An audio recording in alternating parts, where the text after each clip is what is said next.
Bismillahirrahmanirrahim. Assalamualaikum warahmatullahi taala wabarakatuh. Alhamdulillah pada kesempatan ini kembali lagi bersama kami konten dakwah, konten syiar dari para ulama, para guru.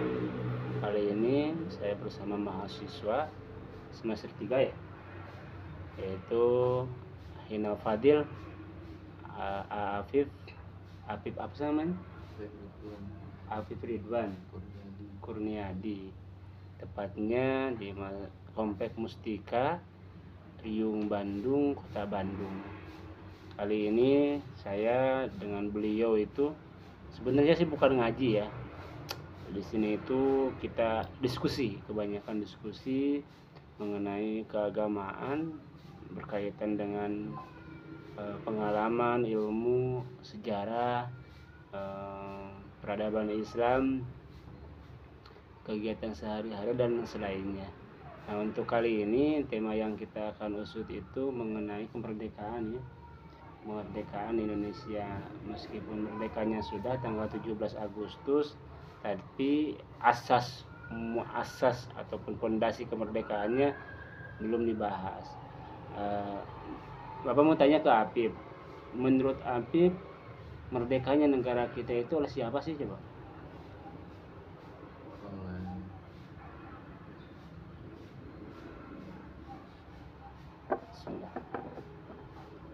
Ayo, coba kita mulai diskusi.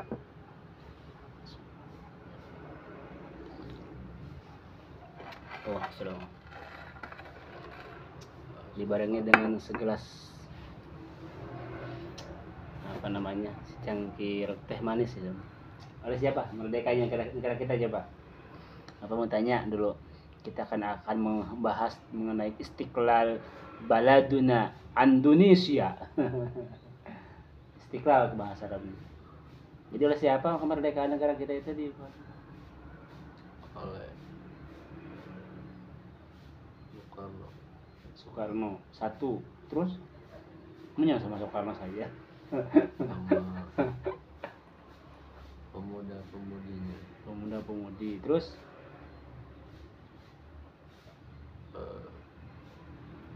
sama pahlawan. Ada lagi? Sama rakyat. Iya, baik ya. Memang ini kan pengetahuan ya, jadi apa yang kita ketahui, pengetahuan itu apa yang kita alami, apa yang kita dapatkan, baik menurut pembelajaran gitu kan, baik menurut guru dan lain sebagainya. Jadi Indonesia ini dimerdekakan, Bapak setuju yang pertama oleh Soekarno. Tapi kan Soekarno istilahnya tidak langsung perang, bener gak? Apakah Soekarno dor gitu kan? Tidak, dia itu hanya mewakili rakyat sebenarnya. Atas dasar Soekarno itu perintah dari rakyat untuk mewakili sampai ke internasional gitu, bahwa negara kita itu merdeka gitu. Dalam artian di bawah kemerdekaan itu kan ada beberapa ribu atau ratus ribu bahkan jutaan nyawa melayang itu. Jadi yang lebih besar dan lebih dominan kemerdekaan negara Republik Indonesia itu dibangun oleh rakyat. Setuju kan? Itu paling besarnya seperti itu. Nah, cabang-cabang atau bagian-bagian dari itu diwakili juga oleh yang pertama misalkan tokoh pahlawan. Kenapa tokoh pahlawan? Karena tokoh pahlawan itu salah satu mereka yang terjun ke lapangan memerangi penjajah yang Zionis, ingin istilahnya memerangi negara kita. Ya, sehat alhamdulillah. Udah lulus kan? Udah. Alhamdulillah, sehat. Udah lulus juga? Udah. Alhamdulillah. Ini tuh yang dari Mesir bukan? Oh? Dari Mesir. Dari Turki. Oh, bukan. Temannya ini mah. Teman. Oh, iya baik. Iya. Baik. Iya Bang Mari. Jadi negara kita itu tadi merdekanya itu oleh rakyat. Nah, paling utama rakyat mewakili ke Soekarno, mewakili kepada para pahlawan, tolong bantu kami supaya kami bisa kami bisa bahagia, kami bisa tenang, dalam arti tenang ibadah gitu kan, tenang beraktivitas, tenang mencari ya sesuap nasi, mencari ilmu, mencari pengalaman. Anak cucu kami ke depan itu tidak dijajah oleh negara manapun itu.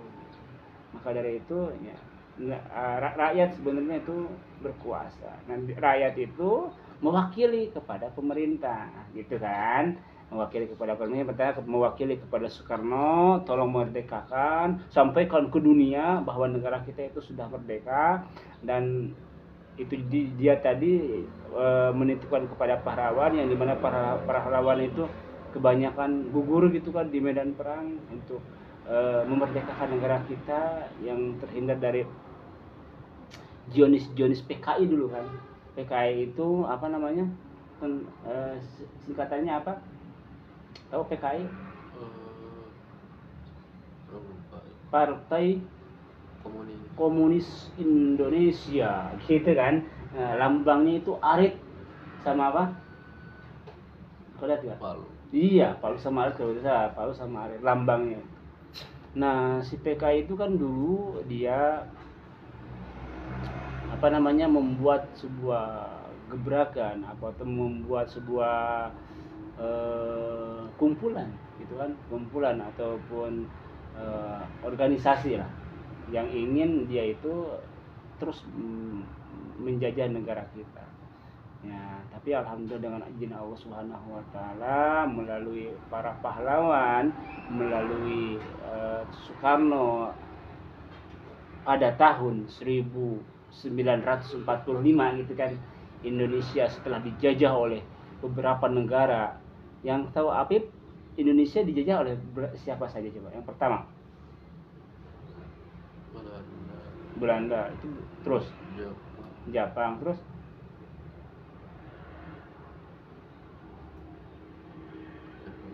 ya itu. Jadi yang kita ketahui sebenarnya Belanda sama Jepang saja ya, biasanya rata-rata anak-anak Gen Z seperti Apip itu yang diketahuinya Belanda sama Jepang. Tapi sebelum Belanda itu ada juga yang menjajah, itu Portugis. Itu dia. Jadi sebelum Belanda dan Jepang menjajah negara kita itu ada Portugis. Portugis itu adalah Portugal yang sekarang jadi Portugal. Itu kalau menurut kajian ilmu ya. Alam salah dan benarnya nanti kita kaji lagi ya sahabat yang melihat channel kami ini. Jadi yang menjajah kita sebelum sebelum Belanda dan Jepang itu Portugis, yang sekarang jadi Portugal. Kenapa Inggris tidak ke negara kita dulu? Karena itu dia, negara kita sedang dikuasai oleh Portugal. Jadi Inggris tidak ke sini. Kemana Inggris larinya menjajahnya? Tuh ke negara kita, ke teman kita, Malaysia. Malaysia kan itu di bawah naungan Inggris dengan negara-negara yang lainnya. Nah seperti itu. Jadi negara kita itu dulu udah besar sebenarnya, penduduknya udah banyak, negara yang begitu besar sekali. Tapi ya karena negara kita pecah gitu kan, beberapa kelompok, beberapa kerajaan gitu kan. Nah itu mereka di sana. Jadi mengadu dombakan antara raja ini dengan raja ini, kan perang dulu ya, antara raja Pajajaran dengan raja mana gitu kan, Gajah Mada itu apa namanya? Gajah Mada, Majapahit dengan dengan ya kerajaan lainnya lah pokoknya gitu. Karena ada yang mengadukan dari mereka. Nah sekarang disatukan oleh para tokoh supaya masing-masing raja, masing-masing kerajaan itu nyatu, namanya jadi negara kesatuan. Jadi negara kesatuan Republik Indonesia. Bayangkan menurut Ustadz Latif yang dari Sulawesi, itu negara kita kalau diangkat terus ditumpahkan di bagian Eropa, negara Indonesia itu katanya ya, itu seluruh Eropa itu akan tertindas ataupun akan terselingkupi gitu kan, atau akan ya pokoknya nama lebih besar negara kita kalau disatukan dengan benua Eropa. Gitu kata beliau. Ustaz Latif, Das Latif yang dari Sulawesi. Saking besarnya negara kita, saking luasnya negara kita, gitu kan. Jadi negara kita itu lebih besar dari benua Eropa sana. Nah, kembali lagi kepada kemerdekaan, bahwasanya tadi yang memerdekakan negara Indonesia itu yang pertama rakyat, lebih utamanya. Kedua Soekarno, ya tokoh pahlawan. Nah, selain itu juga rakyat itu terbagi lagi. Yang pertama ada para ulama. Jadi kenapa para penjajah ataupun para Zionis itu kebanyakannya di Pulau Jawa? Di Pulau Jawa bagian Jawa Timur. Ya, itu Jepang, Belanda itu kebanyakannya di sana. Makanya para ulama, kenapa Wali Songo kebanyakannya ada di Jawa Timur? Kan Wali Songo itu wali 9. Itu kebanyakannya di Jawa Timur. Pusat utama penjajahan itu di Surabaya dulu. Pusat utamanya. Itu menurut sebagian ulama. Jadi yang paling besar berpartisipasi rakyat terhadap negara ini untuk memerdekakan negara ini adalah ulama dan juga para santri. Ya, seperti itu. Makanya tanggal 10 November itu dinamakan dengan Hari Pahlawan. Ya, Hari Pahlawan itu ternyata kebanyakannya setelah Bapak teliti ke sana gitu kan, ziarah, itu terbanyak juga para ulama dan juga para santri. Jadi ulama itu gurunya, santri itu muridnya, yang dulu sama dia berperang langsung door to door gitu kan dengan para penjajah. Maka dari itu tidak lepas dari namanya perjuangan ulama. Makanya ketika Bapak ziarah ke Kiai Haji Ahmad Dahlan di Yogyakarta, itu disebutkan nama di atas makamnya itu ada tulisan makam pahlawan, ada bendera merah putih, itu Ahmad Dahlan. Ya, karena Ahmad Dahlan itu sangat luar biasa sekali dalam memerdekakan negara kita ini. Yang kedua itu ada dari Jawa Timur, yaitu Hadratus Syekh Kiai Haji Muhammad Hasyim Asy'ari, Menteri Nahdlatul Ulama. Itu dinamakan juga sebagai makam pahlawan. Di atasnya ada bendera yang dimana itu diakui oleh negara kita bahwasanya ini adalah pahlawan negara kesatuan Republik Indonesia. Dan beliau itu perang langsung gitu. Beliau itu perang langsung dengan dengan Zionis, dengan Belanda ketika pada itu. Nah, maka dari itu khususnya dari kalangan santri sekarang dimulai tahun 2015 ya, Ketua PBNU Bapak Kiai Haji Akil Siroj dari Buntet Cirebon, aslinya Cirebon itu Bapak Kiai Haji Akil Siroj, dia mengajukan permintaan kepada negara, khususnya ketika pada itu Presiden Joko Widodo, untuk diadakannya peringatan Hari Santri Nasional. Nah, jadi kemarin tanggal 22 Oktober 2025 dinamakan Hari Santri Nasional. Kenapa dinamakan Hari Santri Nasional? Karena pada masa itu santri berperang langsung dengan para penjajah. Berperang terus door dengan para kiainya melawan penjajah dari mulai Belanda, Jepang, Portugis pada saat itu. Nah, makanya tanggal 22 Oktober itu dinamakan Hari Santri Nasional. Kenapa Bapak ceritakan seperti ini? Karena Bapak santri. Tapi juga santri sebenarnya ya, cuma santrinya kan santri kalong ya. Gitu kan. Santri. Jadi Bapak itu sangat bangga sekali dengan adanya kalau 22 Oktober itu dinamakan dengan Hari Santri. Sampai dinyanyikanlah oleh para seniman. Itu kan 22 Oktober 45, resolusi jihad panggilan jiwa, gitu kan. Santri dan ulama tetap setia berkorban pertahankan Indonesia. Terus selanjutnya, hari ini kita telah merdeka, mari teruskan perjuangan ulama berperan penting dengan dasar Pancasila, Nusantara tanggung jawab kita. Gitu. Hari santri, hari santri, hari santri, hari santri bukti cinta pada negeri. Nah, jadi si santri ini berjuang sebagai dia siswa. Kan santri itu sama dengan siswa ya. Cuman santri itu menurut keagamaannya. Kalau menurut umumnya itu namanya siswa gitu. Siswa tidak ada bedanya sebenarnya. Bedanya mah hanya ini maka untuk memperdalam agama, kalau di umum untuk memperdalam pelajaran umum namanya siswa. Nah, jadi di sana santri berperan penting perang langsung dengan para penjajah. Bahkan ketika itu tahun 26 Oktober 1945 santri Tebu Ireng membawa bom dan bom tersebut ditempelkan di mobilnya penjajah Belanda sehingga jenderal yang mengendarai mobil tersebut meledak ketika itu. Siapa yang membawa bom itu? Adalah santri. Berani sekali, nekat karena ya menjajah gitu kan, ingin menghancurkan jenderal tersebut sehingga mobilnya ketika itu meledak dan meninggallah penjajah tersebut. Jadi partisipasi santri dalam memerdekakan negara ini sangat besar sekali. Partisipasi siswa yang memperdalami agama untuk kemerdekaan negara kita supaya negara kita merdeka, supaya anak cucu ke depan yang kita alami sekarang itu bisa beribadah, bisa mencari ilmu, bisa mencari rezeki, bisa mencari yang lainnya, itu tenang, bener gak? Terasa gak sama aku sekarang? Kan tenang, tinggal kita maunya, bener gak? Coba dulu mau sholat, didor dulu. Kenapa didor? Karena kan sholat itu bukan bagian dari mereka. Agama bukan Islam, Islam mereka.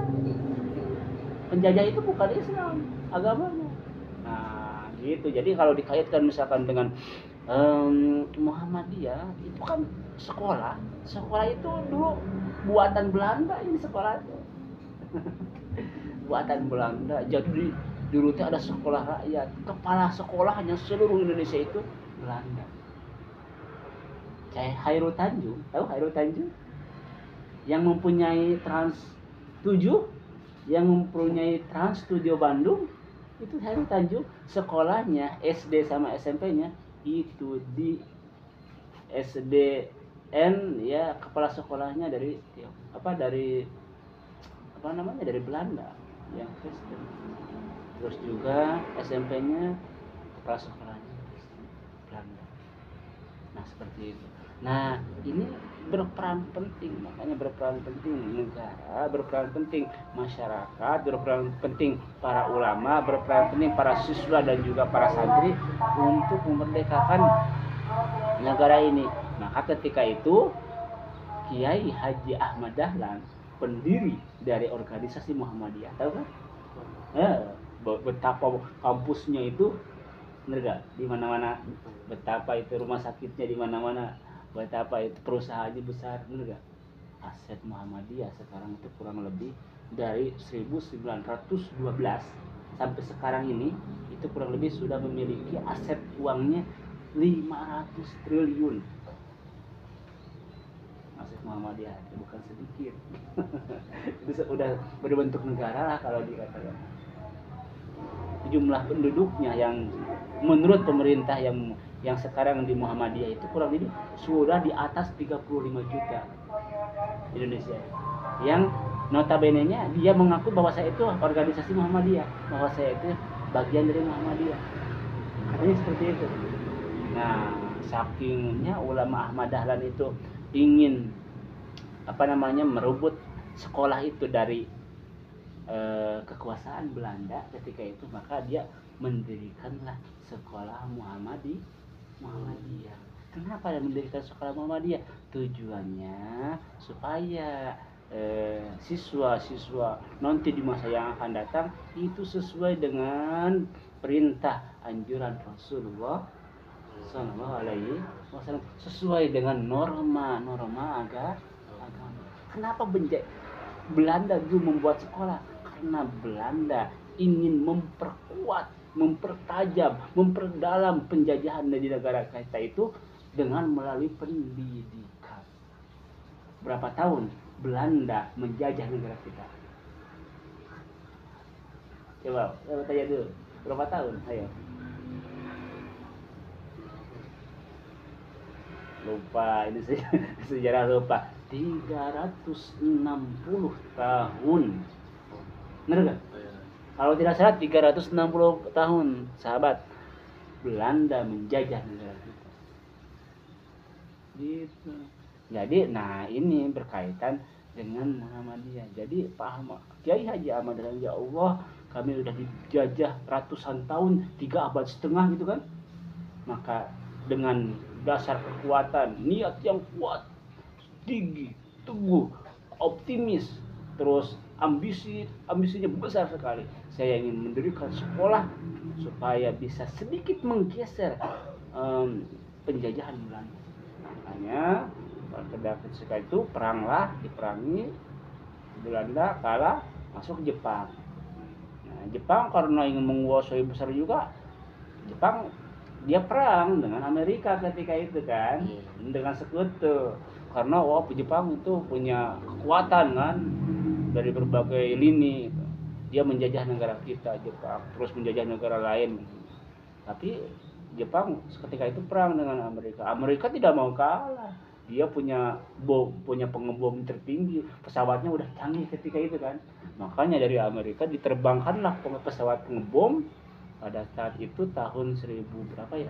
Ya 1945 kan? Jadi ketika itu Amerika membawa bom, dan bom pertama nuklir kan? Cuman nuklirnya hanya beberapa lah gitu. Cakupannya belum terlalu luas.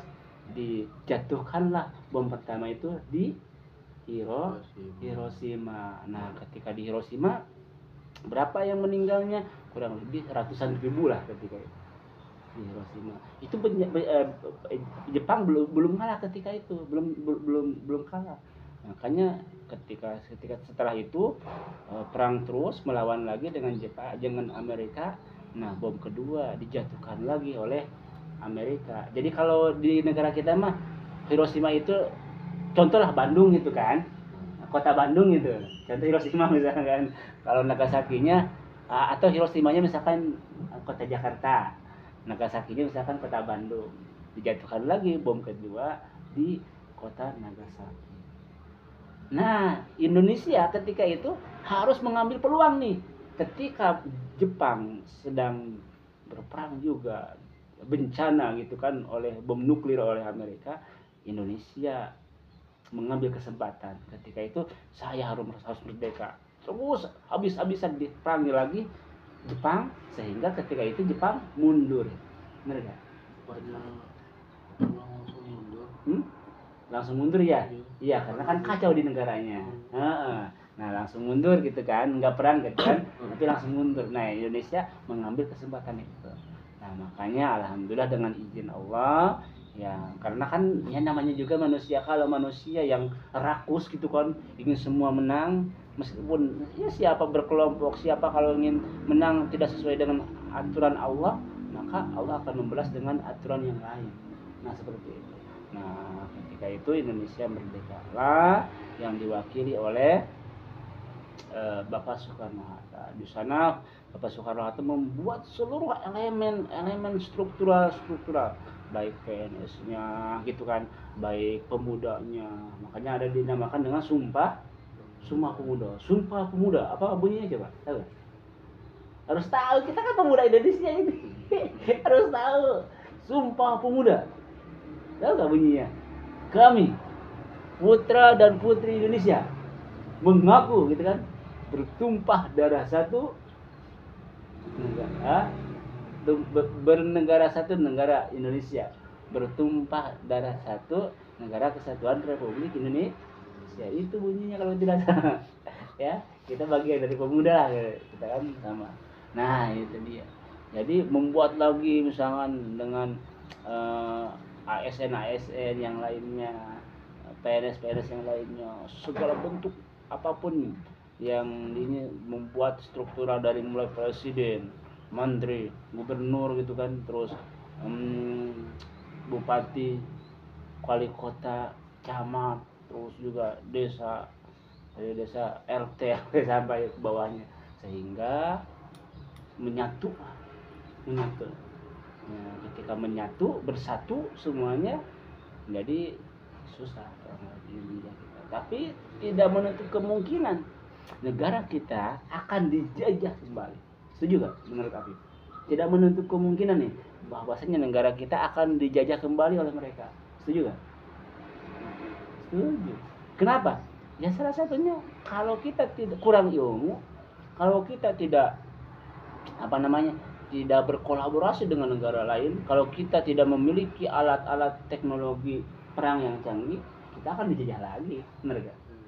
Makanya sekarang yang dilakukan oleh Presiden Prabowo Subianto itu, sekarang kita akan beli jet tempur, pesawat jet itu dari berbagai negara di atas 100 butir, 100 jet itu. Contoh kemarin dari Turki membeli Kaan itu, pesawat jet Kaan itu 40 unit. Terus Rafale itu pesawat jet dari Prancis itu membeli juga. Selanjutnya negara kita akan memberi jet B-20 itu dari China, yang kemarin pernah mengalahkan Rafale ketika perang antara India dengan Pakistan. Bener kan? Pernah kan kemarin perang kan itu India kalah sama Pakistan ketika peraduan jet tempur di atas udara. Nah, kita juga akan beli lagi. Terus negara kita akan beli lagi pesawat bukan Neo, Boeing itu dari Amerika. Nah, kita harus setuju, kita harus ikut serta dalam partisipasi negara. Kenapa? Negara kita harus banyak teknologi canggih seperti jet itu, ya, supaya kita tidak dijajah kembali. Bahwasanya negara kita itu negara yang besar, penduduknya terbesar keempat di dunia, negara dengan penduduk sekarang tahun ini hari ini 2025 kurang lebih sudah 290 juta jiwa kurang lebih ya, dengan anak-anaknya yang belum memiliki KTP gitu kan. Itu kan mayoritasnya sekarang usia produktif negara kita itu, dalam artian 70%-nya negara Indonesia itu usia produktif, yang dimana usianya di bawah 40 tahun ke atas gitu. Jadi bukan di bawah 40 tahun ke atas, tapi di bawah 40 tahun ke bawah gitu kan umurnya, bukan 40 tahun ke atas. Nah itu, jadi kembali lagi kepada tadi ya, bahwasanya kemerdekaan negara kita yang pertama, paling utama itu adalah rakyat. Makanya ada ada DPR, Dewan Perwakilan Rakyat. Ada juga MPR, Majelis Pertimbangan Rakyat. MPR itu Majelis Permusyawaratan Rakyat. Nah, seperti itu. Itulah sedikit dan sedikit ilmu yang kita dapatkan dari kemerdekaan negara Indonesia. Yang pertama, kekuasaan ada di tangan rakyat. Kedua, rakyat menitipkan kepada para pahlawan, yang dimana pahlawan telah gugur di medan perang. Pahlawan yang ketiga, para ulama dan juga para santri. Maka itu mudah-mudahan kita doakan para pahlawan yang telah gugur diterima iman Islamnya, gitu kan, Mbak. Kalau Bapak itu yakin sekali pahlawan yang muslim itu berada di sisi Allah Subhanahu wa taala. Karena berjuang demi negara untuk keamanan ataupun untuk kemerdekaan negara tersebut, itu matinya mati syahid. Itu bagiannya adalah surganya Allah Subhanahu wa taala, gitu ya. Oke, terima kasih. Itu saja sedikit untuk pendalaman mengenai kemerdekaan. Selanjutnya kita lanjutkan dengan pembacaan ayat suci Al-Qur'an. Ayo. Taqabbalallahu minna wa minkum taqabbal ya karim. Ayo lanjut. Sahud.